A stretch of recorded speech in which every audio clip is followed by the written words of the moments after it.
got them like every day. Capillaries that are just breaking. What led you to choose Mom and Pop over, you know, something like a major label?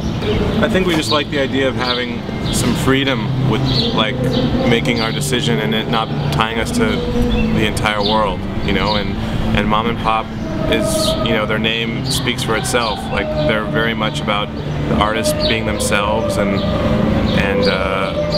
they've been pretty hands-off when it comes to the creative aspect of what we do, and just very supportive of who we are and what we want to do, and that's all we really wanted.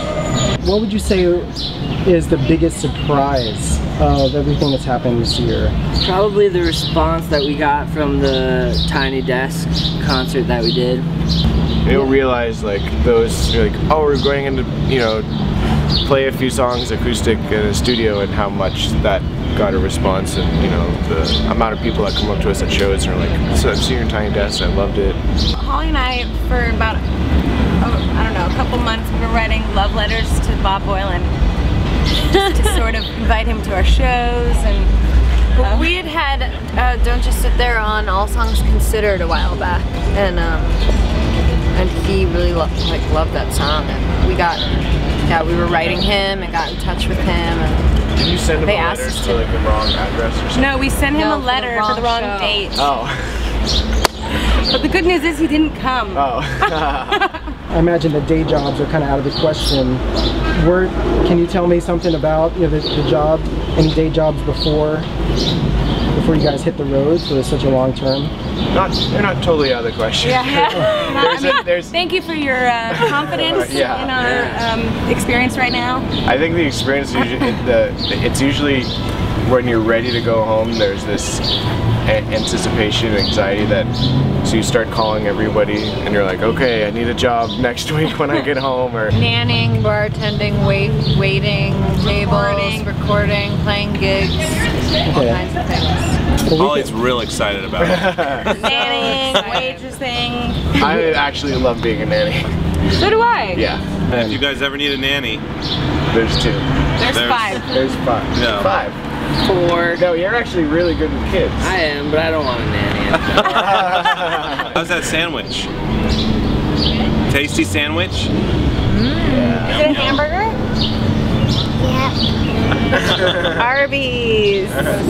Roast beef. What do you miss most about the city when you're on the road?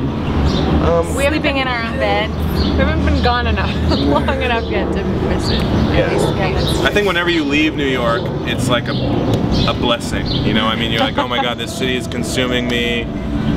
Let's go on tour. And then you get on roads that actually don't ruin your car, and you can travel for more than a mile and not get sick to your stomach from all the traffic or bumps in the road, and get to see the country. The reason why New York is awesome to live in is because you can go there and live there and it's sweet, but then you go away, and so you spend time away and then you come back and you're like, oh yeah, this is really cool. Yeah. We're always trying to figure out how can we make sure our kids are as cool as possible while we also become cooler. So did your parents do anything that helped kind of strengthen you to go in this direction with music? Just sheer neglect.